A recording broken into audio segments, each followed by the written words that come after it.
નમસ્કાર, મહામંથનમાં હું નેહા આપનું સ્વાગત કરું છું। દુનિયામાં એશિયાટિક લાયન એટલે કે આપણા ડાલામથ્થાનું એકમાત્ર સરનામું ગીર છે। ધર્મની ધજા, અફાટ કુદરત અને જાજરમાન કેસરીનો એકમાત્ર સંગમ ગીરમાં જોવા મળે છે। ગીરમાં ખેડૂતો અને સિંહ એકબીજાને પરસ્પર સ્વીકારી લીધા છે અને જેના પ્રતાપે સિંહની વસ્તી છેલ્લા દાયકામાં અનેક ગણી વધી પણ છે। પણ આજ સિંહના નામે એક નવો કાયદો લાગુ કરવાની તૈયારી છે, જેનો ગીરની આસપાસના ખેડૂતો આકરો વિરોધ કરી રહ્યા છે। તે છે ઇકો સેન્સિટિવ ઝોનનો મુદ્દો। બૃહદ ગીરને અડીને આવેલા સેંકડો ગામડાઓના રેવન્યુ વિસ્તારમાં આ કાયદો લાગુ થશે। આ સમાચાર સામે આવ્યાના 2 મહિનામાં ખેડૂતોની જમીનોના ભાવ 20 થી 40% સુધી ઘટી ગયા છે। ખેડૂતો પહેલાથી જ વન વિભાગ સામે આક્રોશ વ્યક્ત કરી રહ્યા છે। તેમનું કહેવું છે કે સિંહ અમારી વાડીએ પાણી પીવા આવે, સિંહ અમારા વાછરડાનું મારણ કરે, છતાં અમે સાથે રહીએ છીએ। તો હવે ઇકો સેન્સિટિવ ઝોનની જરૂર શું છે? ખેડૂતો એમ પણ કહી રહ્યા છે કે વન વિભાગના અધિકારીઓ અમને વાડીએ જવા માટે 7 બારના દાખલાઓ માંગે છે। ઇકો સેન્સિટિવ ઝોન જે વિસ્તારમાં બાંધકામ, ખનન અને લોકોની અવરજવરને નિયંત્રિત કરશે। પણ આ કાયદામાં સૌથી વધુ નુકસાન ખેડૂતોને છે તેવો ખેડૂતો દાવો કરી રહ્યા છે। ગીરના ગામડાઓમાં ઇકો સેન્સિટિવ ઝોન સામે ચળવળ ચલાવવાની તૈયારીઓ ચાલી રહી છે। બીજી બાજુ ગીરના સ્થાનિક નેતાઓ પણ આ કાયદાની વિરુદ્ધ છે। ત્યારે 60 દિવસ બાદ પણ સરકાર આ અંગે ખોંકારો ખાઈને નિયમ લાગુ કરવાની જાહેરાત નથી કરી શકી। ત્યારે સૌથી મોટો સવાલ એ છે કે આ કાયદો લાવવાની જરૂર કેમ પડી? સિંહની વસ્તી વધી રહી છે ત્યારે ખેડૂતો આ નવા નિયમોનો વિરોધ કેમ કરી રહ્યા છે? ગીર સોમનાથના ખેડૂતો વન વિભાગ સામે આટલા આક્રોશિત કેમ બન્યા છે? સૌથી મોટો સવાલ એ છે કે ઇકો સેન્સિટિવ ઝોનના વિવાદમાં ખેડૂતોના હિતની વાત શું છે? આ તમામ સવાલોના જવાબ મેળવવાનો પ્રયત્ન કરીશું આજના મહામંથનમાં।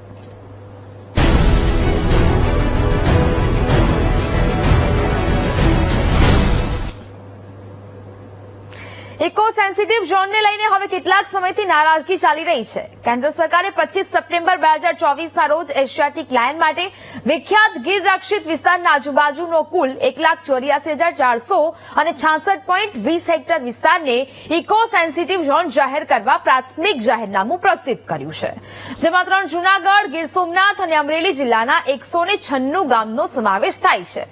હવે આવા વિસ્તારોમાં રહેતા લોકોએ બાંધકામ માટે મંજૂરી લેવી અઘરી છે। ઇકો સેન્સિટિવ ઝોનમાં ખનન પ્રવૃત્તિ નથી કરી શકાતી। ખેડૂતોએ કૂવો બનાવવા માટે પણ મંજૂરી લેવી પડે છે। ઇકો સેન્સિટિવ ઝોનમાં ખેડૂતોએ વન્ય પ્રાણીઓનો ત્રાસ સહન કરવો પડે છે। ઇકો સેન્સિટિવ ઝોન જાહેર કરીને પ્રદૂષણ અટકાવવાના પ્રયાસ થાય છે। પશુ પક્ષીના રક્ષણ માટે તે નિર્ણય લેવાય છે, તેમાં કોઈ વાંધો પણ ન હોઈ શકે, પણ સામે પડતી મનુષ્યની તકલીફો એનું પણ નહીં સાંભળવાનું। 2016ની ઇકો સેન્સિટિવ ઝોનને લઈને ખેડૂતો લડાઈ લડી રહ્યા છે, છતાં હજી સુધી તેનું કોઈ ચોક્કસ નિરાકરણ નથી આવતું અને હવે ગીર સોમનાથમાં ઇકો સેન્સિટિવ ઝોનનું ઉકળતો ચરુ આક્રોશનું રૂપ ધારણ કરી રહ્યું છે। ત્યારે આ સમગ્ર મામલે ભાજપના જ નેતા અને વિસાવદરના પૂર્વ ધારાસભ્ય ખેડૂતો સાથે ઉભા રહીને ઇકો સેન્સિટિવ ઝોન મુદ્દે લડાઈ ચલાવી રહ્યા છે અને વન વિભાગ પર અનેક આક્ષેપો પણ કરી ચૂક્યા છે। ત્યારે જ કારણે હવે ભાજપના જ 2 નેતાઓ વચ્ચે ગજગ્રાહ પણ જોવા મળી રહ્યું છે। હવે સરકાર ખેડૂતોના હિતની વાત કરી રહી છે તો ખેડૂતો આમાં સરકારી ફાયદો ગણાવી રહ્યા છે। ત્યારે સવાલ એ છે કે ઇકો સેન્સિટિવ ઝોનના વિવાદમાં ખેડૂતોના હિતની વાત શું છે? આ તમામ મુદ્દે આજે ચર્ચામાં મહામંથનમાં કરીશું। ગેસ્ટ પેનલ જોડાઈ છે આપણી સાથે। ભાજપ નેતા હિતેન્દ્રભાઈ પટેલ જોડાયા છે, કોંગ્રેસ નેતા પાલ આંબલિયા આપણી સાથે જોડાયા છે, કૃષિ પત્રકાર રમેશ ભોરણિયા અને કિસાન સંઘના નેતા વિઠ્ઠલ દુધાત્રા આપણી સાથે જોડાયા છે। સૌથી પહેલા તો પાલભાઈ, આપ તમામ લોકોનું વીટીવી ન્યૂઝમાં સ્વાગત છે। પાલભાઈની પાસે આવવા માંગીશ। પાલભાઈ, જે પ્રકારે આ ઇકો સેન્સિટિવ ઝોન છે તે જ્યારથી જાહેરાત કરવામાં આવી છે, ખેડૂતોમાં ઉગ્ર રોષ જોવા મળી રહ્યો છે, આંદોલનો થઈ રહ્યા છે અને વિરોધ પ્રદર્શનો થઈ રહ્યા છે। ભાજપના જ નેતાઓ હવે વન વિભાગ સામે આક્ષેપ કરે તે પ્રકારની સ્થિતિ પણ આપણે જોઈ ચૂક્યા છે અને તેને જ કારણે ભાજપના જ 2 નેતાઓ વચ્ચે ગજગ્રાહ પણ જોવા મળી રહ્યું છે। સૌથી પહેલા તો આપના પાસેથી એ જાણવા માંગીશું કે ઇકો સેન્સિટિવ ઝોન શું કામ અને શા માટે? નેહા, જ્યારે કોઈ પણ કાયદો સરકાર બનાવે છે તો એ કાયદાના પરિપ્રેક્ષમાં પેલા સમજવું જોઈએ। દાખલા તરીકે ઇકો સેન્સિટિવ ઝોન શા માટે આવ્યો છે?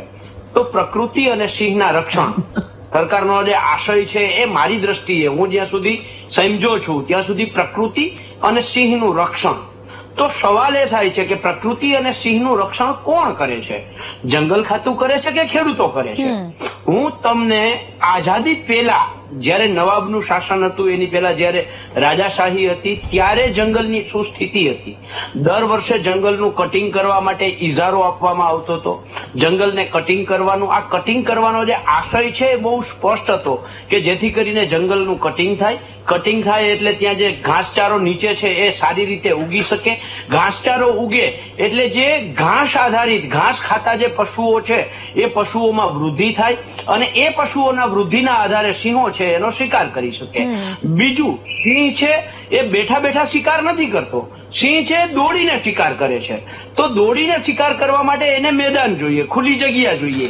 અને એટલા માટે જે તે સમયના રાજા મહારાજાઓ, નવાબો આ જંગલને કટિંગ કરાવતા હતા, જાડી જાખરા સાફ કરાવતા હતા જેથી કરીને ત્યાં ઘાસ ઉગે, ત્યાં પશુઓ છે એની વૃદ્ધિ થાય અને એ શિકાર કરવા માટે સિંહ દોડીને શિકાર કરી શકે. આ જે તે સમયના, એને અભણતો હું ના કહું પણ કોઠાસૂઝવાળા જે હતા એમની પાસે આ જ્ઞાન હતું અને એના કારણે અને આજે ગીરના જંગલની હાલત જે છે એ ક્યાંય કરતા ક્યાંય કટિંગ થતું નથી. સિંહ દોડીને શિકાર કરી શકતો નથી. ત્યાં ઘાસ જે પ્રમાણમાં થવું જોઈએ એ ઘાસ થતું નથી એટલે સિંહ બહાર આવે છે.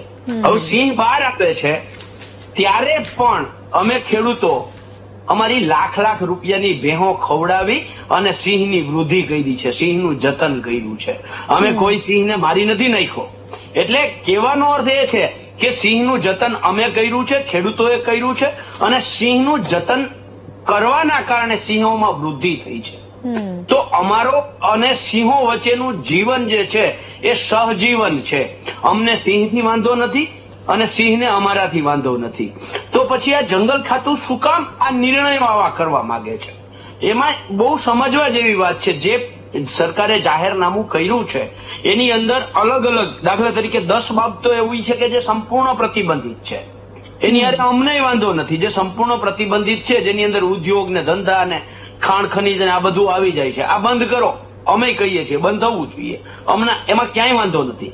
પણ 19 બાબતો એવી છે કે જેને નિયંત્રિત કરવામાં આવી છે. આ નિયંત્રિત બાબતો છે, આ 19 બાબતો ખેડૂતોના રોજિંદા જીવન હારે સંકળાયેલી છે. આ જે દાખલા તરીકે મારે સવારમાં ઉઠીને ટ્રેક્ટર હાંકવું છે, મારે સવારમાં મારા પાડો કરવો છે, જેસીબી હાંકવું છે, મારે કૂવો ખોદવો છે, મારે પીજીવીસીએલ ની લાઈન લેવી છે. જે આ ખેડૂતોની રોજિંદી બાબતો છે એમાં 2 બાબતો ખાસ જે વ્યાખ્યાયિત કરવામાં આવ્યું છે. એમાં હવાથી પ્રદૂષિત થતી પ્રવૃત્તિઓ, હવામાં પ્રદૂષણ ફેલાવતી પ્રવૃત્તિઓ અને અવાજના કારણે પ્રદૂષણ ફેલાવતી પ્રવૃત્તિઓ. તો એની કોઈ પર્ટિક્યુલર વ્યાખ્યા કરવામાં નથી આવી કે કોને તમે હવામાં પ્રદૂષણ ગણશો, કોને તમે અવાજનું પ્રદૂષણ ગણશો. આ તો જે તે સમયે જે અધિકારી હશે એ અધિકારીના મનસ્વી નિર્ણય ઉપર આધાર રહેશે. સારો અધિકારી હશે તો કહેશે ટ્રેક્ટરનો અવાજ છે, કોઈ વાંધો નહીં, ચાલશે. જો અધિકારીને એવું લાગશે કે આ અવાજ ટ્રેક્ટર કરે છે કે અવાજ ધુમાડો કરે છે, અમે મગફળી કાઢતા હશું, અમારું થ્રેશર છે એ અવાજ કરશે. જો અધિકારીને એવું લાગશે કે આ મગફળીમાંથી બહુ બધો ભૂકો બહાર ઉડે છે અને એ હવામાં જાય છે અને હવાને પ્રદૂષણ ફેલાવે છે, બંધ કરો ભાઈ. આ થ્રેશર ચાલે છે, અવાજ કરે છે, બંધ કરો ભાઈ. એટલે જે હવાથી પ્રદૂષિત અને અવાજને પ્રદૂષિત, આ જે એની વ્યાખ્યાયિત હોવી જોઈએ કે એની અંદર કઈ કઈ પ્રવૃત્તિ કરી શકાય ને કઈ કઈ પ્રવૃત્તિ ન કરી શકાય. એટલે એમાં કોઈ સ્પષ્ટતા કરવામાં આવી નથી. બીજું, ભાજપના કેટલાક કાર્યકરો ગામે ગામ જઈ અને પ્રચાર કરતા હતા કે આના કારણે ખેડૂતોને કોઈ નુકસાન થવાનું નથી. સરકારે ખૂબ પ્રયાસો કર્યા, કલેક્ટર સુધીની વ્યક્તિઓને ગામે ગામ એક પત્રિકા બનાવી અને પત્રિકાનું વિતરણ કર્યું કે આ પત્રિકા જ અમે આપીએ છીએ, આ પ્રમાણે છે, ખેડૂતોને કોઈ ગેરમાર્ગે દોરે છે, ખેડૂતોએ ગેરમાર્ગે દોરાવવું નહીં અને આ પ્રમાણે આ ઇકો સેન્સિટિવ ઝોનનો અમલ થશે. ત્યારે ગામ લોકોએ પૂછ્યું કે આ પત્રિકા જે છે એમાં નીચે સહી સિક્કા કેમ નથી ભાઈ? આપો, ઓફિશિયલી આપો તમે. અને જે ગામોમાં પ્રશ્નો સામે થયા કે તમે જે આ પત્રિકા આપો છો, આ પત્રિકાની જગ્યાએ ફરીથી જાહેરનામું કરો અને એ જાહેરનામાની અંદર પત્રિકામાં જે તમે લખ્યું છે આ લખીને જાહેરનામું બહાર પાડો ને, તો દૂધનું દૂધ ને પાણીનું પાણી થાય કે ખરેખર દેખાડવાના અને ચાવવાના અલગ છે કે નહીં, કે બંને એક સાથે જ છે.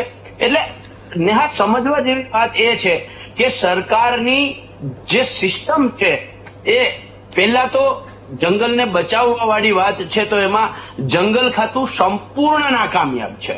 આજથી 200 વર્ષ પહેલા જે લોકો વિચારી શકતા હતા એ આજે આ લોકો નથી વિચારી શકતા. તો આ ભણેલા ગણેલા જેની પાસે ખાસ કરીને જંગલ ખાતાને બચાવવા માટે ફોરેસ્ટરની ડિગ્રી લઈ અને ત્યાં જઈને બેસે છે અને હારે હારે જંગલને તો બચાવતા નથી, સિંહોનું તો ધ્યાન રાખતા નથી. સવાલ એ થાય છે કે કેટલા વર્ષે જંગલ તમે છોડી દીધું છે. આજે અમે રક્ષણ અમે ખેડૂતો કરીએ છીએ. મેં શરૂઆતમાં કહ્યું અમારી 1-1 લાખની ભેંસો અમે ખવડાવીને સિંહને મોટા કર્યા છે. જી ના. ઓકે, ચલો હિતેન્દ્રભાઈ, હવે સવાલો એ થઈ રહ્યા છે કે આટલા બધા મુદ્દાઓ છે તો પછી ખેડૂતો જે પ્રકારની વાતો કરી રહ્યા છે, આક્ષેપો કરી રહ્યા છે કે જે પણ અધિકારી આવશે તેના મુજબ, કારણ કે સરકાર હજી સુધી આ જાહેરનામું જે પ્રસિદ્ધ કરવામાં આવ્યું છે સ્પષ્ટીકરણ નથી કરવામાં આવ્યું મુદ્દાઓને લઈને. ને જે પણ વાતો ઇકો સેન્સિટિવ ઝોન બાબતે ગીર વિસ્તારના ખેડૂતોની જે લાગણી ને માગણી છે એ પક્ષની, પ્રતિપક્ષની કે કોઈ પણ એનજીઓઝની જે પણ લાગણી ને રજૂઆત છે એ વિશે ગુજરાત સરકાર બિલકુલ ખેડૂતોના હિતમાં વિચારશે એવી ખાતરી આપું છું. અહીંયા જે પ્રમાણેની ચિંતાઓ વ્યક્ત થઈ એ બાબતે પણ રાજ્ય સરકારે આ ડ્રાફ્ટ જાહેરનામું છે એની સામે લેખિતમાં, ઓનલાઈન અને સ્થળ મુલાકાતથી પણ વાંધા સૂચનો લેવાની પ્રક્રિયા કરેલી છે, હજુ ચાલુ છે. એકચ્યુઅલી ઇકો સેન્સિટિવ ઝોન શાના માટે, તો 1986માં જે જાહેરનામું કોંગ્રેસ પાર્ટીની સરકાર વખતે પડેલું એ ઇકો સેન્સિટિવ ઝોન શાના માટે છે એના સંદર્ભે આ ઇકો સેન્સિટિવ ઝોન આપણે નક્કી કરેલો છે. નામદાર સુપ્રીમ કોર્ટ અને નેશનલ ગ્રીન ટ્રિબ્યુનલે જે માર્ગદર્શિકા આપી અથવા જે ડાયરેક્શન આપ્યા એના આધારે ગુજરાત સરકારે આ ડ્રાફ્ટ જાહેરનામું બહાર પાડેલું છે. નામદાર સુપ્રીમ કોર્ટે એ પણ વાત કરી હતી કે કોઈના કોઈ કારણોસર 2015 પછી કેન્દ્ર સરકારે જે ડ્રાફ્ટ જાહેરનામું બહાર પાડ્યું તે પછી એ કાયદેસર થઈ શક્યું નહોતું. એટલે નામદાર સુપ્રીમ કોર્ટે જ્યાં સુધી રાજ્ય સરકાર કોઈ ડ્રાફ્ટ ફાઇનલ ન કરે, અંતિમ ન કરે ત્યાં સુધી જંગલ વિસ્તારથી એટલે રક્ષિત વિસ્તારથી 10 કિલોમીટર રેડિયસનો વિસ્તાર એ ઇકો સેન્સિટિવ ઝોન રહેશે એવું નક્કી કરેલું છે. છેલ્લા 12 વર્ષથી આ વિસ્તારમાં આ ઇકો સેન્સિટિવ ઝોન 3300 ને ઉપર, લગભગ 3300 કરતા વધારે કિલોમીટરમાં અને 389 ગામમાં અમલમાં છે. એટલે હાલ આપણે જેની ચર્ચા કરીએ છીએ, જે મુશ્કેલીની ચર્ચા કરીએ છીએ, જે આપણા મનમાં મુશ્કેલી પડવાની સંભાવનાઓ છે એ છેલ્લા 12 વર્ષથી જંગલના 0 થી 10 કિલોમીટરમાં એટલે લગભગ 3350 કિલોમીટર, ચોરસ કિલોમીટર અને 389 ગામમાં અમલમાં છે. હાલ પણ ખેડૂતો એની સાથે કામ કરી રહ્યા છે, કોઈની ફરિયાદ નહોતી.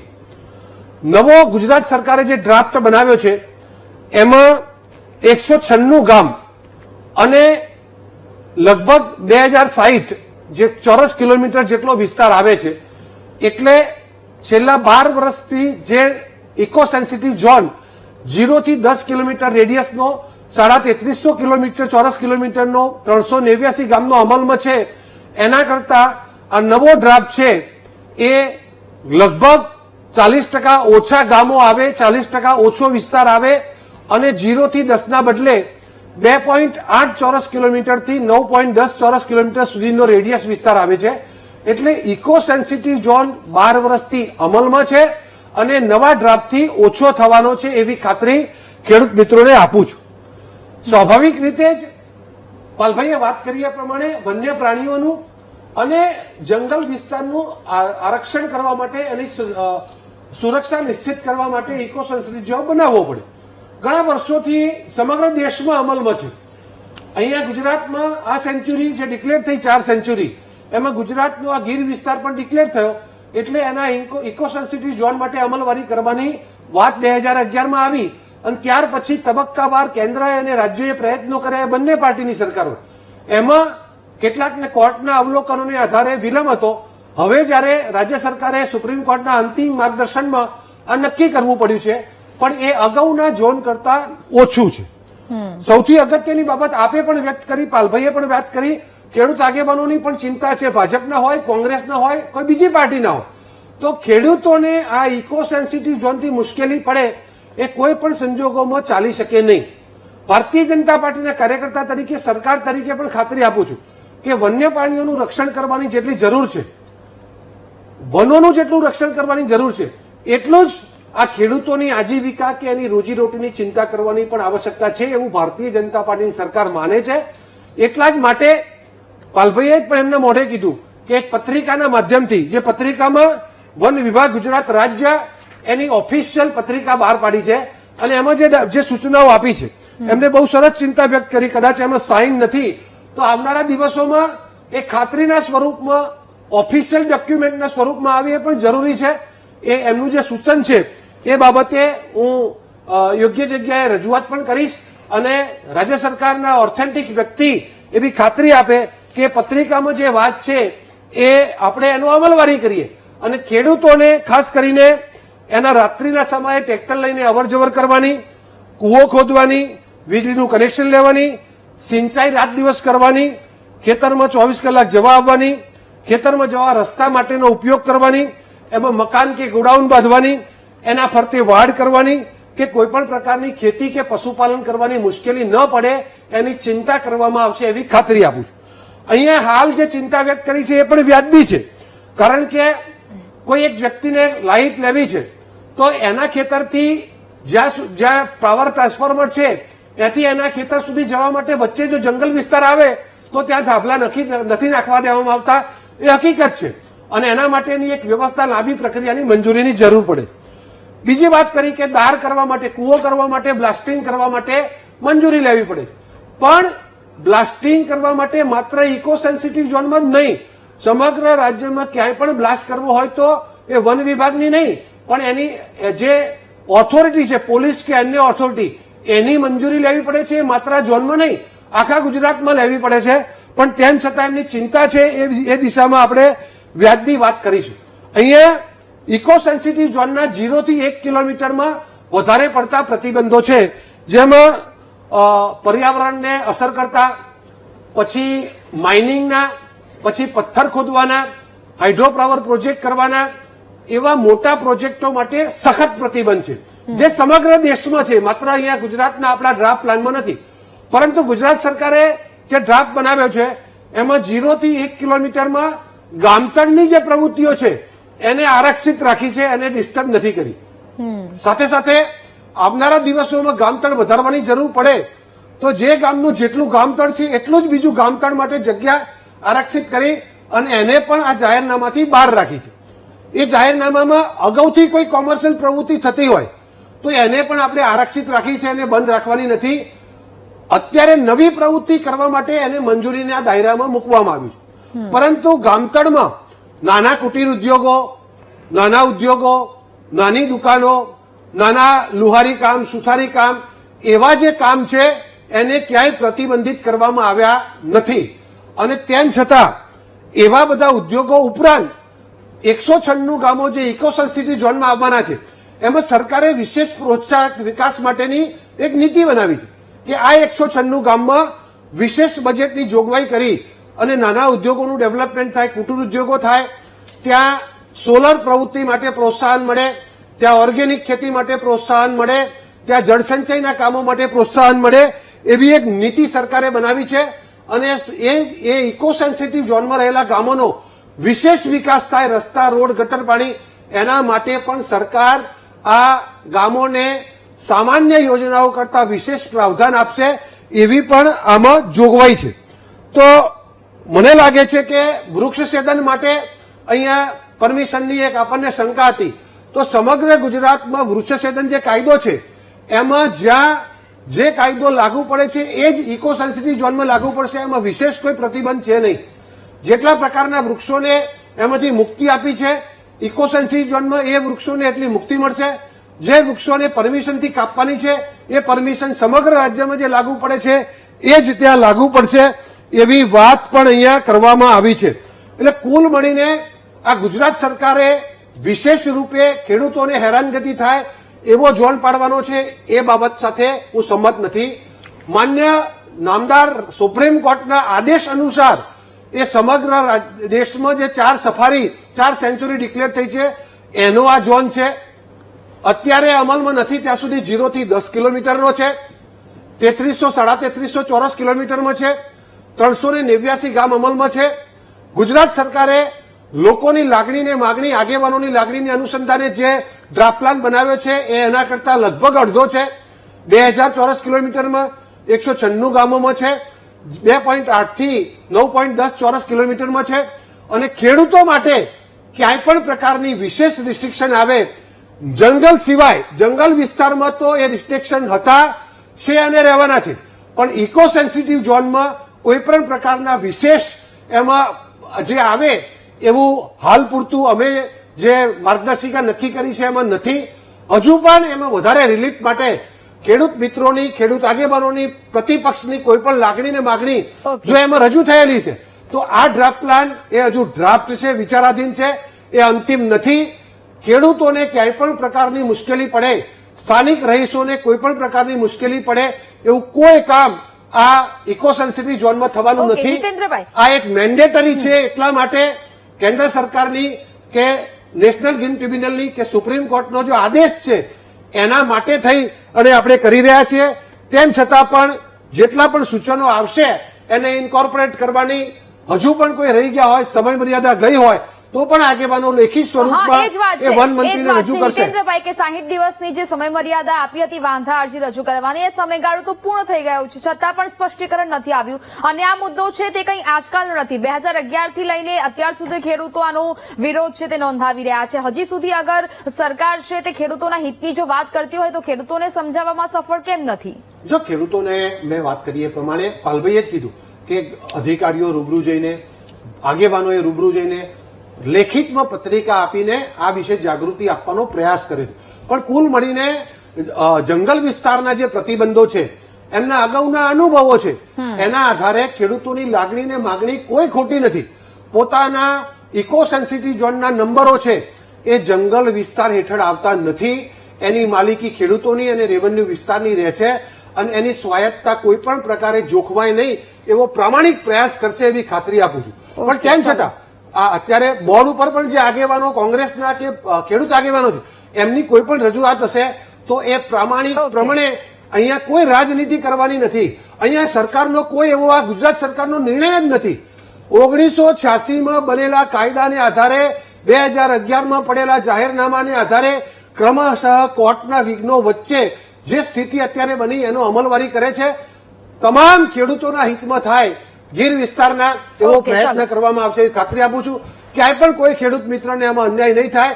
આ જાહેરનામું પડી ગયું છે, એનો સમય મર્યાદા પૂરી થઈ છે, તેમ છતાં પણ ખેડૂત આગેવાનોનો તો અધિકાર છે જ કે પોતાના સંગઠન મારફતે રજૂઆત કરે અને કોઈ પણ જાહેરનામું અંતિમ નહીં હોતું. આમાં પણ અગાઉ અનેક વાર સુધારાઓ થયા છે, હજુ પણ સુધારો કરી શકાશે. ઓકે વિઠ્ઠલભાઈ, હવે આ ઇકો સેન્સિટિવ ઝોન જાહેર થયા બાદ હવે 60 દિવસની જે વાંધા અરજી રજૂ કરવાનો સમયગાળો આપવામાં આવ્યો તે પણ પૂરો થયો છે, પરંતુ ખાસ વાત એ છે કે ઇકો સેન્સિટિવ ઝોન શું કામ અને શા માટે, અને સૌથી મહત્વપૂર્ણ વાત કે ખેડૂતો માટે આ પ્રાણ પ્રશ્ન કેમ બની ગયું છે? પ્રથમ તો એ વાત તમને કરું કે ઇકો સેન્સિટિવ ઝોન નથી ને ખેડૂતને 1% પણ ફાયદો નથી. આ એક સ્પષ્ટ વાત છે. બીજા નંબરની અંદર આ જે વિસ્તારની અંદર 196 ગામની અંદર ઇકો સેન્સિટિવ ઝોન જે નાખવાની સરકારની હિલચાલ છે એમાં એક હું એવું માનું છું કે આ વિસ્તારની અંદર ઇકો સેન્સિટિવ ઝોન નાખવાની જરૂર જ નથી. એનું કારણ એ છે કે સિંહની વસ્તી 200 સુધી થઈ ગઈ હતી છેલ્લે, અને ત્યાંથી વધીને ઇકો સેન્સિટિવ ઝોન વગર અત્યારે 660 સિંહો થયા છે ઇકો સેન્સિટિવ ઝોન વગર. તો આની પ્રજા જ વન્ય પ્રાણી પ્રિય પ્રજા છે, વન્ય પ્રાણીનું રક્ષણ કરનારી પ્રજા છે, વૃક્ષોનું જતન કરનારી પ્રજા છે, અહિંસક છે, માંસાહારી નથી, શિકારી પ્રજા નથી. એની પ્રજાએ ક્યારેય પણ સ્થાનિક પ્રજાએ કોઈ પણ વન્ય પ્રાણીનો શિકાર નથી કર્યો. શિકારો થયા છે પણ પરપ્રાંતીય લોકો આવી અને શિકારો કરી ગયા છે. એટલે અહીંની પ્રજા ખરેખર જે સ્થાનિક પ્રજા છે એ વન્ય પ્રાણી હિતૈષી પ્રજા છે. આ એક વસ્તુ.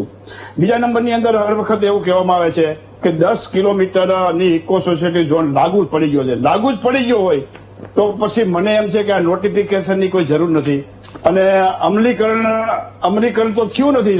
જો અમલીકરણની વાત જ હોય કે આ અમલમાં આવી છે તો ઇકો ઝોન લાગ્યું નથી. 196 ગામની અંદર બીજી વસ્તુ એવું કહું કે આ સુધારો થયો છે. મને આશ્ચર્ય થાય છે કે કોના કહેવાથી 110 કિલોમીટર હતું તો એને સંકોળી દેવા એમ કોના કહેવાથી 10 કિલોમીટરમાં શા માટે ઇકો સોસાયટી ઝોનનું નોટિફિકેશન જાહેર કરવામાં નથી આવ્યું? ક્યાંક 3.5 કિલોમીટર અને ક્યાંક 9.5 કિલોમીટર સુધી ઇકો સોસાયટી ઝોન ગીર અભયારણ્યની આજુબાજુમાં આ વિસ્તાર નક્કી કરવામાં આવ્યો છે. તો શા માટે 3.5 કિલોમીટર જ અટકી ગયું છે અને શા માટે 9.5 કિલોમીટર સુધી લાંબો થયો છે? આનું પણ હું તો એમ કહું, પત્રકારો તરીકે એક સંશોધન કરો. ક્યાં નેતાઓની જમીન આવી છે, ક્યાં ઉદ્યોગપતિની જમીન વિસ્તારો આવ્યા છે, કોની ખાણો આવી છે, કોને બચાવવા માટે આ 3.5 કિલોમીટર સુધી જ લંબાયો છે અને જ્યાં ખેડૂતો જ માત્ર આવ્યા છે ત્યાં 9.5 કિલોમીટર લંબાવી દીધો છે. શા માટે આવું થયું છે? બીજા નંબરની અંદર એક એવી વસ્તુ કહેવામાં આવે છે કે કૂવો ગાળવાની છૂટ છે, બ્લાસ્ટિંગની મનાયત છે. ઠીક છે, આખા ગુજરાતની અંદર બ્લાસ્ટિંગ હિતેન્દ્રભાઈ કીધું કે જિલેટિન ટોટા તમારે વાપરવો હોય તો મંજૂરી લેવી પડે છે કૂવાની અંદર, પણ ઇઝીલી એ મંજૂરી હોય છે. આ તો સેન્સિટિવ વિસ્તારની અંદર જંગલ ખાતાની મંજૂરી લે. જંગલ ખાતાની મંજૂરી લેવા માટે હિતેન્દ્રભાઈ તમારે લાઇટ લેવી હોય ને દિલ્હીમાં જવું પડે છે. દિલ્હીમાં 6 મહિના હું તમને ખેડૂતો બતાવું કે અમુક જંગલ વિસ્તારની અંદર જે લાઈન પસાર કરવાની છે 6 મહિના સુધી 6 વર્ષ સુધી મંજૂરી નથી મળી. પાણીની લાઈન પસાર કરવા માટે પણ અંડરગ્રાઉન્ડ પાણીની લાઈન પસાર કરવા માટે મંજૂરી નથી આવતી. હું તમને એક બીજી વાત કરું, આશ્ચર્યજનક વાત છે. આ જે નોટિફિકેશન ની અંદર છે ને એક મુદ્દો છે, તમે વાંચજો કે જે 14 કે 14 ઇફેક્ટ થાય એમ છે, એમાં પંચાયતી રાજ ઉપર ઇફેક્ટ થાય એવું નોટિફિકેશનમાં છે. હું નથી કહેતો. તો એનો મતલબ શું છે? કોઈ મને એનું સ્પષ્ટીકરણ કરી છે? એનું સ્પષ્ટીકરણ છે મારી પાસે કે અત્યારે ગીર જંગલ વિસ્તારની અંદર 14 ગામો એવા છે કે એને સેટલમેન્ટના ગામો કહેવાય છે. સેટલમેન્ટના ગામોમાં પંચાયત નથી તો મતલબ કે 96 ગામમાં પંચાયત લઈ લે તમારી, સરપંચ ચૂંટવાની મનાઈ કરી દે. કારણ કે છે લખેલું નોટિફિકેશનમાં પંચાયતી રાજ ઉપર અસર થાય. તમને 5 મતના અધિકાર છે ને 4 મતના છે. 4 મતના અધિકાર વાળા 14 ગામો છે.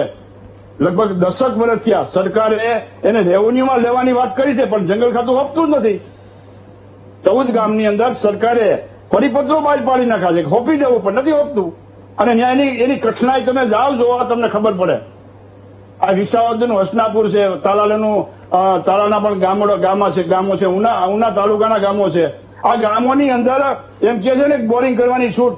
જાઓ હસનાપુરની અંદર તમે બોરિંગ કરવા, તમે જાઓ તો ખરા, બોરિંગ લઈને જાઓ તમે. હું અધિકારીને કહું છું, બોરિંગ ને ઝડપી લઈને પકડીને પૂછે, ખેડૂતને ના નહીં પાડે. ખેડૂતને કે આ કરો બોરિંગ, પણ બોરિંગ વાળો હિંમત નહીં કરે કારણ કે ન્યાય એને જપ્ત કરી દે બોરિંગ. એટલે આ બધી કઠણાઈઓ ખેડૂતોની છે. જ્યાં સ્થાનિક રીતે ખેડૂતો ગીર વિસ્તારની અંદર જે અત્યારે 14 સેટલમેન્ટના ગામો છે, એ સેટલમેન્ટના ગામોને તો રેવન્યુનો કાયદો બનાવી નાખ્યો. શા માટે નથી? ખેડૂતોને હેરાન કરો છો. અને આ ઇકો સોસાયટી ઝોન લાગુ પડશે તો હું એમ કહું છું કે લોકમત સરકાર વિરુદ્ધ જાય સ્વાભાવિક છે, કોઈ બચાવી નહીં શકે આને. કારણ કે ભાજપના નેતાઓ પણ અંદરથી ઉકળી ઉઠ્યા છે અને બોલે છે કે ભાઈ ઇકો સોસાયટી ઝોન ન હોવો જોઈએ. એમાં જે અત્યારે દાખલા દેવામાં આવ્યા ને 4 ઇફેક્ટ થાય એમ છે પર્યાવરણમાં: હવા, પાણી, અવાજ અને જમીન. આ 4 પ્રકારનું પ્રદૂષણ નહીં થવા દે એના માટે સમિતિ બનશે. એ સમિતિના ચીફ હશે CCF, એટલે ચીફ કોન્ઝર્વેટર ઓફ ફોરેસ્ટ છે, મુખ્ય વન સંરક્ષક એના હશે અને એનું અર્થઘટન કરશે ભવિષ્યની અંદર. જોવો શું થાય. એમાં એક લખેલો છે મુદ્દો, તમે સાંભળજો કે કુદરતી વહેતા ઝરણાને વિક્ષેપ નહીં કરી શકો કોઈ. એનો મતલબ કે કુદરતે જે ઝરણું આપ્યું છે એનું એ પાણી તૂટવું ન જોઈએ.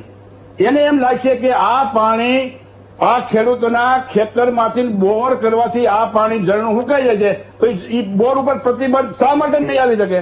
કારણ કે નોટિફિકેશનમાં છે કે ઝરણું સુકાવવું ન જોઈએ.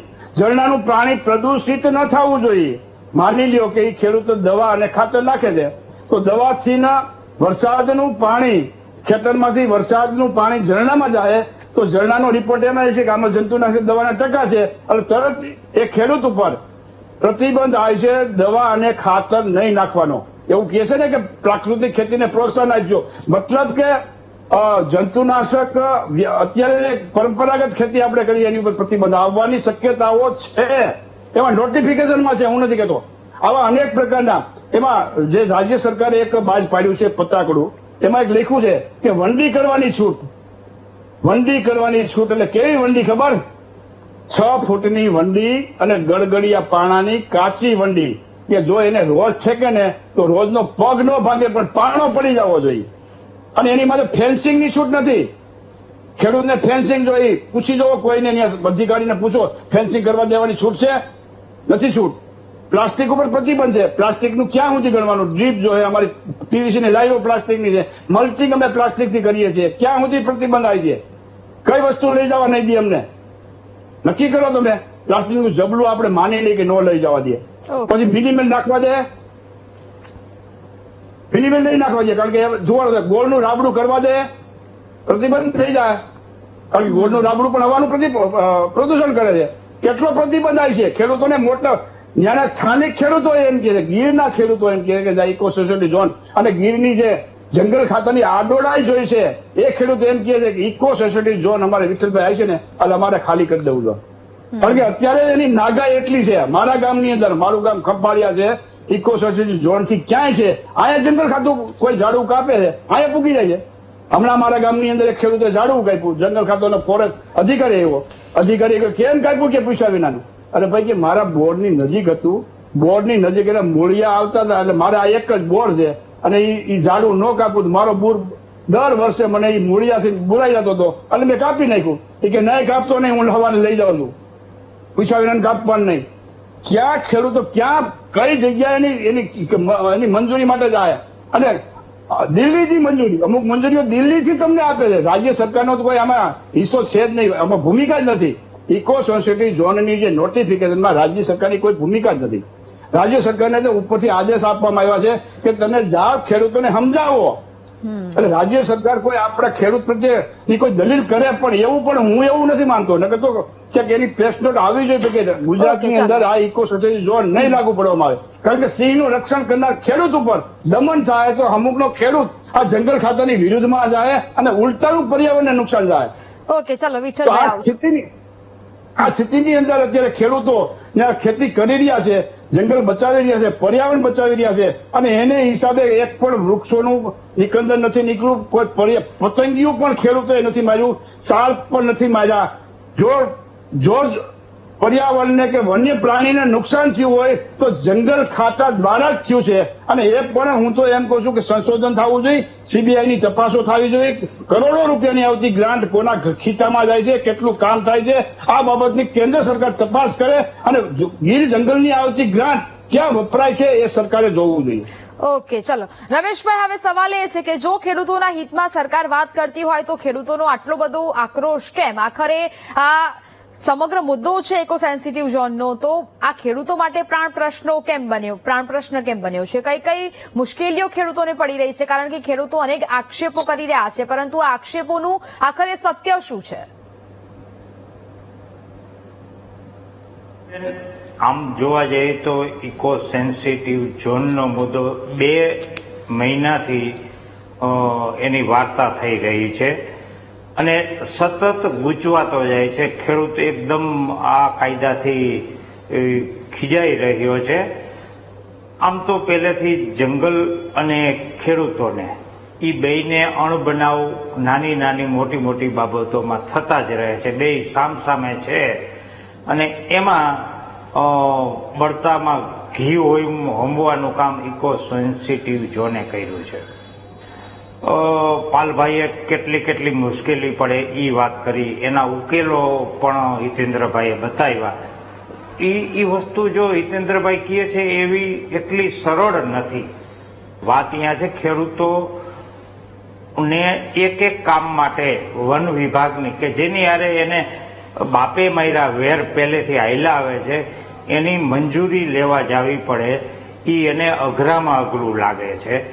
196 ગામના એક રેન્ડમલી ખેડૂત લઈ અને સરકાર ખાલી પૂછે ને કે ભાઈ તમને ક્યાં વાંધો છે તો એ નાની નાની વસ્તુઓમાં વન વિભાગના અધિકારીઓની મંજૂરી લેવી, જે તાલુકા કક્ષાએ જવા માટે ખેડૂત ઘણા સક્ષમ નથી હોતા, એને કેન્દ્ર સરકારની ગાઈડલાઈન મુજબ કામ કરવાની સમજ નથી.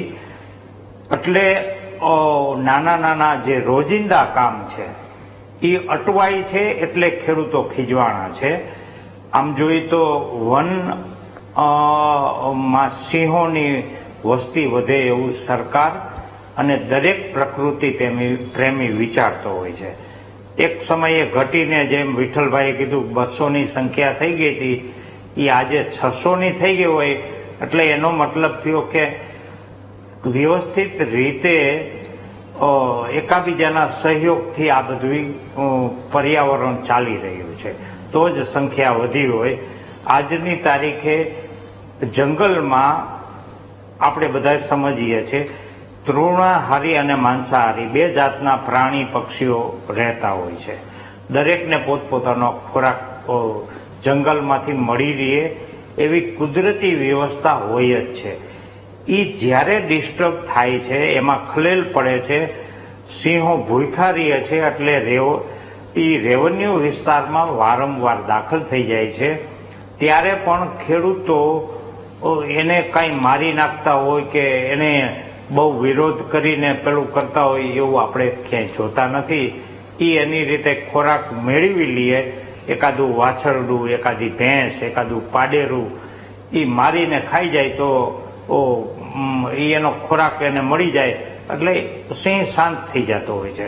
તો એની સામે ક્યારેય વન ખાતાને ખેડૂતે જઈને ફરિયાદ નથી કરી કે મારી ભેંસ છે એ મરી ગઈ ને સિંહ ખાઈ ગયો તો મને આટલું વળતર આપો.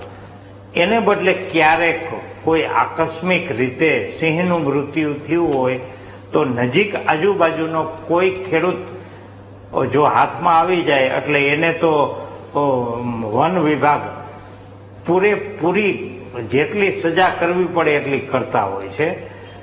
આ મુદ્દો સતત ઘર્ષણવાળો હતો અને એમાં વધારે ઘર્ષણ ઇકો સેન્સિટિવ ઝોન દાખલ થયા પછી વધારે ખેડૂતો ખીજવાના છે.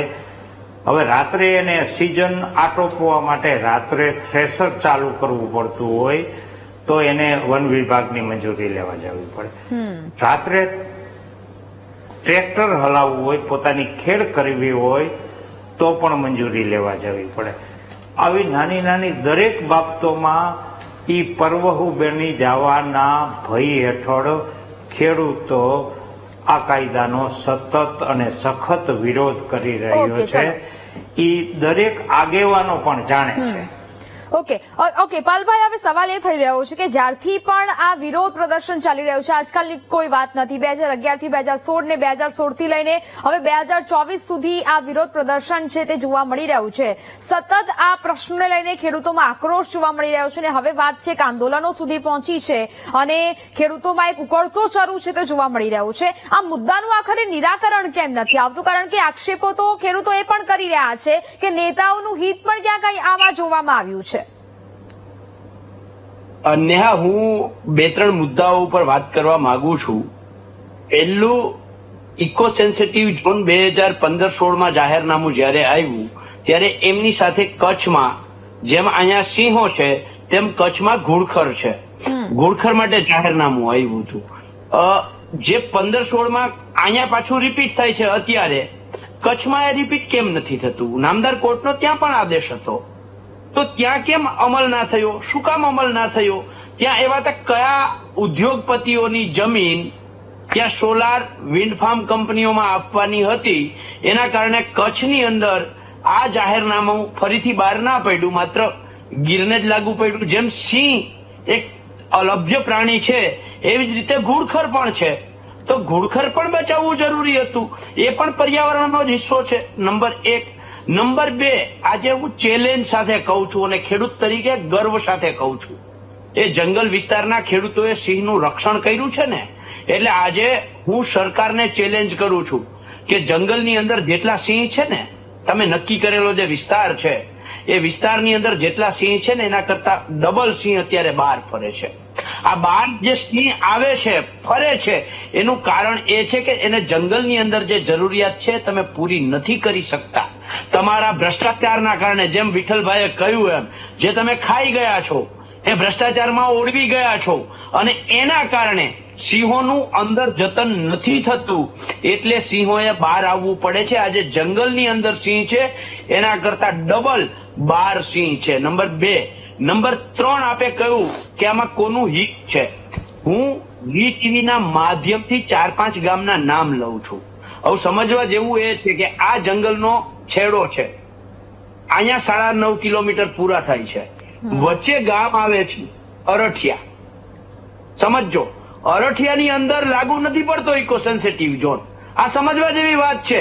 અહીંયા જંગલનો વિસ્તારની સીમા શરૂ થાય છે, અહીંયા 9.5 કિલોમીટર પૂરા થાય છે, વચ્ચે અરઠિયા આવે છે. અરઠિયામાં લાગુ નથી. ભાઈ, લાગુ શું કામ ના કરવામાં આવ્યું અરઠિયામાં? એવી જ રીતે અગડલા ગામ છે, એવી જ રીતે રામપરા ગામ છે, એવી જ રીતે સાસણ છે. તો આ ગામો જે છે એ તો જંગલની નજીક છે. તો જંગલના નજીકના ગામોનો તમે આ ઇકો સેન્સિટિવ ઝોનમાં સમાવેશ નથી કરતા, એના પછીના ગામોનો સમાવેશ કરો છો. તો આ ગામો જે છે, આ ગામોમાં કયા ઉદ્યોગપતિની ખાણ છે, કઈ ઉદ્યોગપતિની કંપની છે, એ કઈ ઉદ્યોગપતિની સોલાર અને વિન્ડ ફાર્મ જેવી કંપનીઓ માટે થઈ અને રોકાણ કરી ચૂક્યા છે, તો આ એને બચાવવા માટે તમે છોડી દો છો. તો આ તમારી નીતિ કેવી છે? આ બહુ સ્પષ્ટ આના ઉપરથી સમજવા જેવી વાત છે. નેહા, ત્રીજી વસ્તુ જે હિતેન્દ્રભાઈએ કહ્યું કે આ બધી બાબતોમાં ખુલાસા અને આ અંતે ને એને એવું કહ્યું કે પાલભાઈએ કહ્યું કે આ આટલું કર્યું, પણ એને એ ના કહ્યું કે ખેડૂતો પૂછે છે કે આમાં સિક્કો મારીને આવું. એને એ ના કહ્યું કે ખેડૂતો એમ કહે છે કે જે તમે પત્રિકા લઈ અને ગામે ગામ પ્રચાર કરો છો, જે તમે મૌખિક વાતો કરો છો, એ જ વાતોનો અમલ કરી અને ફરીથી જાહેરનામું તમે કેમ નથી કરતા? જો તમે એટલું જ સાચું હોય તો મેં એવું 1-2 પ્રવૃત્તિઓ ગણાવડાવી. મેં એમ કહ્યું હતું કે ખેડૂતના રોજિંદા જીવન સાથે જોડાયેલી તમામ પ્રવૃત્તિઓ જે છે એ ઇકો સેન્સિટિવ ઝોન લાગુ પડતા અમારે જંગલ ખાતાની મંજૂરી લેવા જવી પડશે. ઇવન મારે દાખલા તરીકે, હું જ ગીરનો રહેવાસી છું અને મારે વારસાઈ એન્ટ્રી કરવી છે, તો એના માટે મારે જંગલ ખાતા પાસે જવું પડશે, જેમ વિઠ્ઠલભાઈ કહેતા હતા એવી રીતે. તો રોજિંદા જીવન સાથે જોડાયેલી ખેડૂતની તમામ પ્રવૃત્તિઓની મંજૂરી મારે જંગલ ખાતા પાસે લેવા જવાની થશે. અને જંગલ ખાતા પાસે મંજૂરી લેવા જઈએ એટલે કેટલું અઘરું છે એનું ઉદાહરણ ધારી ગામમાં જે સભા હતી, એ સભામાં પૂર્વ ધારાસભ્ય શ્રી પ્રતાપભાઈ દુધાતે એક ઉદાહરણ આપ્યું હતું. એને કહ્યું હતું કે એક ખેડૂતને 3 થાંભલા માટેની મંજૂરી ખાલી હતી, 3 વીજના થાંભલા માટેની. એ મંજૂરી માટે વિધાનસભામાં સવાલ પૂછ્યો, રાજ્યના મંત્રી પાસે જવાબ નહોતો. ધારાસભ્ય તરીકે ખેડૂત માટે હું સતત 4 વર્ષ લડતો રહ્યો. છેલ્લે ભોપાલ જઈ અને મેં એની મંજૂરી કરાવડાવી. જો એક ધારાસભ્યએ 4 વર્ષ સુધી પ્રયત્નો કરવા પડતા હોય અને ત્યાર પછી મંજૂરી આવતી હોય, તો જંગલ ખાતાની મંજૂરીઓ કેટલી સહેલી છે એનું આ એક સિમ્પલ એક્ઝામ્પલ છે. આના ઉપરથી સમજી શકાય છે કે જો ધારાસભ્ય 4 વર્ષ સુધી વિધાનસભામાં સવાલ ઉઠાવવા પછી ભોપાલ ધક્કા ખેડૂતોની હારે ધારાસભ્ય પોતે ખાય, પ્રતાપભાઈ દુધાત, અને પછી 4 વર્ષે જો મંજૂરી આવતી હોય, તો સામાન્ય ખેડૂત છે એને આ બધી જ રોજિંદી પ્રવૃત્તિઓની મંજૂરી જે જંગલ ખાતા પાસેથી લેવાની છે એ કેટલી સરળ અને સહેલી હશે. હાવ શોર્ટમાં કેવું હોય ઇકો સેન્સિટિવ ઝોનને, નેહા, તો એવું કહી શકાય કે ઇકો સેન્સિટિવ ઝોન થી જંગલ રાજ જે છે એ જંગલ રાજ અમારી ઉપર, ખેડૂતો ઉપર થોપી દેવાની આ એક પ્રક્રિયા છે. ઓકે, ચલો, એટલે કે સવાલ અહીંયા એ છે કે સરકાર ભલે ખેડૂતોના હિતની વાત કરતી હોય, પરંતુ આના કારણે ઘણી વખત ખેડૂતો છે તે મુશ્કેલીમાં મુકાઈ ચૂક્યા છે અને હજી પણ ખેડૂતો એવું કહી રહ્યા છે કે આ અમારા હિતની વાત નથી, અને તેને લઈને ખેડૂતો ઘણી માંગણીઓ પણ સરકાર સમક્ષ કરી રહ્યા છે, સ્પષ્ટીકરણની વાત કરી રહ્યા છે. ચર્ચા યથાવત રાખીશું, રોકાઈશું બ્રેક માટે.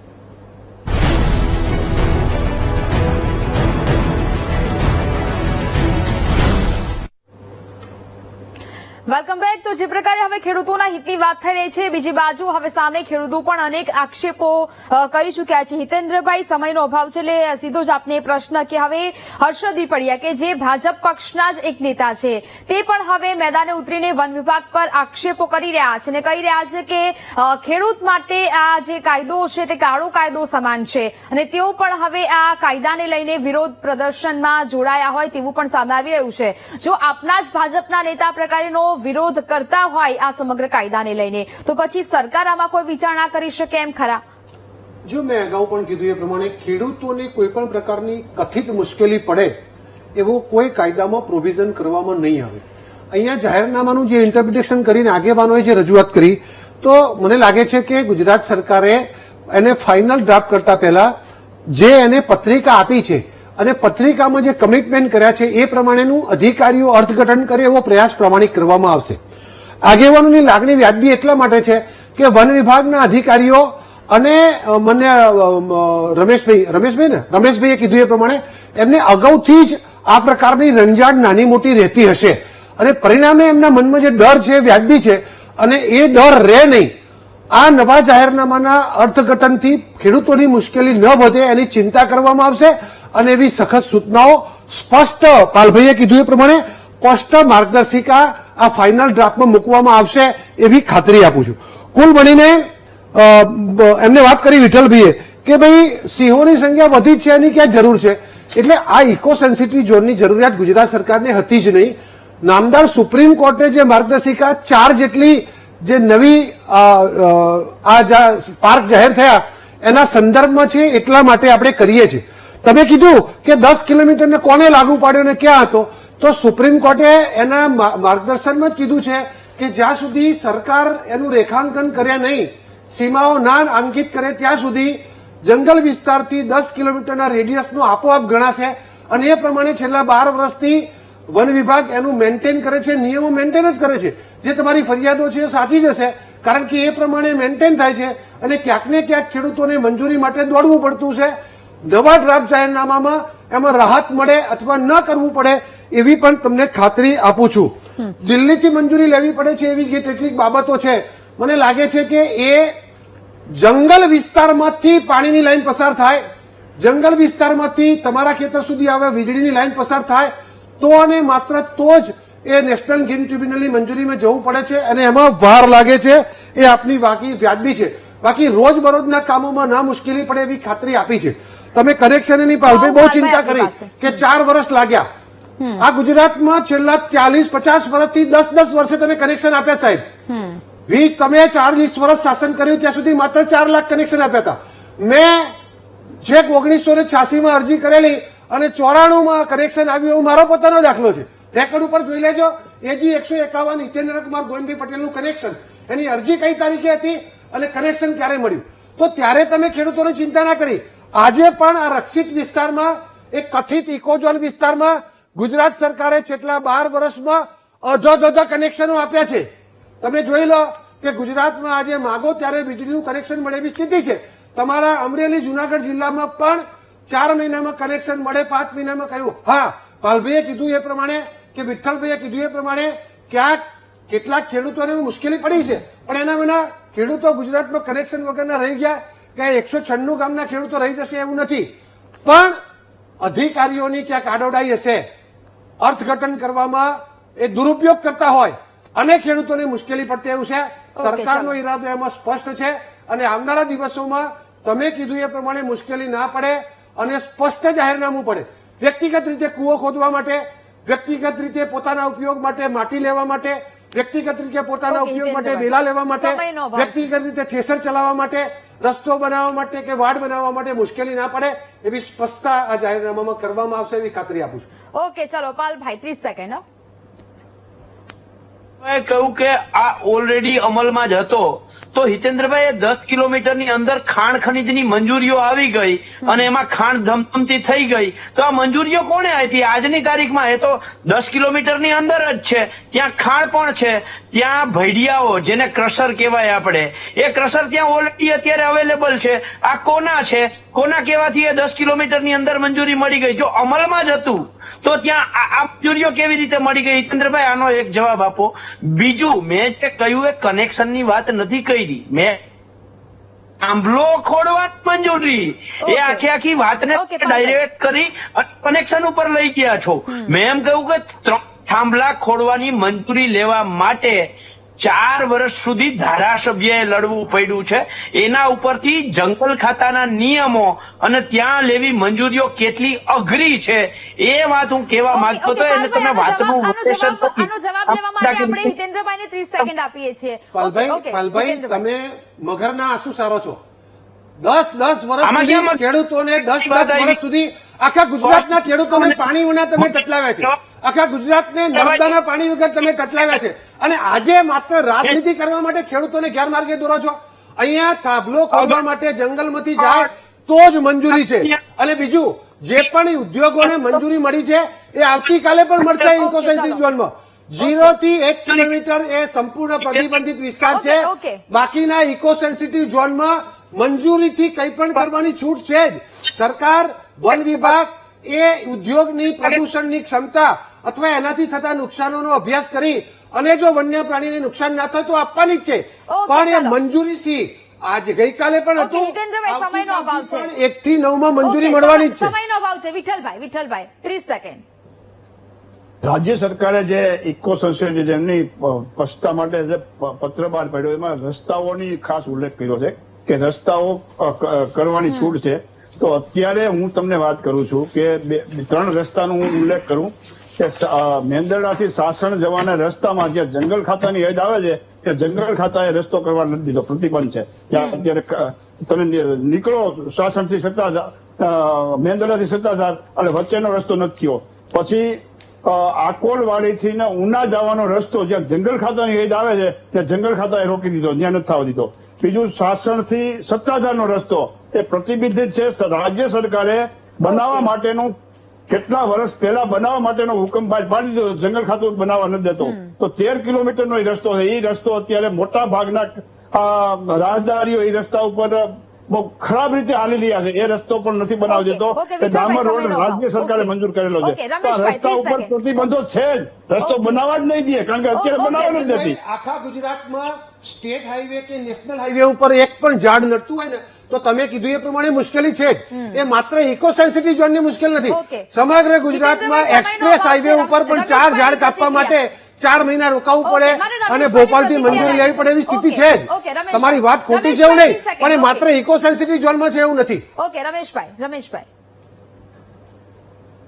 હવે સરકાર જે ઇકો સેન્સિટિવ ઝોન છે એના નીતિ નિયમો કે કાયદા છે એ થોડા હળવા કરે અને ખેડૂતોને ઉગ્ર આંદોલન તરફ જતા અટકાવે એવા સરળ કાયદાઓ બનાવે, એટલું જ આપણે કહી શકીએ. ઓકે, ચલો. હિતેન્દ્રભાઈ, પાલભાઈ, રમેશભાઈ, વિઠ્ઠલભાઈ, આપ તમામ અમારી સાથે જોડાયા, ચર્ચામાં ભાગ લીધો તે બદલ આપનો ખૂબ ખૂબ આભાર. એટલે કે હવે ચર્ચાનો અંત આપણે અહીંયા લાવીએ છીએ, પરંતુ આશા એ પણ રાખીએ કે ખેડૂતોને જે પણ મુદ્દાઓ છે નડી રહ્યા છે તેના વિરુદ્ધમાં હવે આકરા બન્યા છે ખેડૂતો અને જે આંદોલનો થઈ રહ્યા છે, વિરોધ પ્રદર્શનો કરી રહ્યા છે, તેના સામે હવે સરકાર છે તે કંઈક વિચારણા કરે અને યોગ્ય નિર્ણય લે અને ખેડૂતોની મુશ્કેલીઓ સમયાંતરે ઓછી થાય તેવી આશા રાખીએ છીએ. મહામંથનમાં હાલ બસ આટલું જ. રજા આપશું. નમસ્કાર.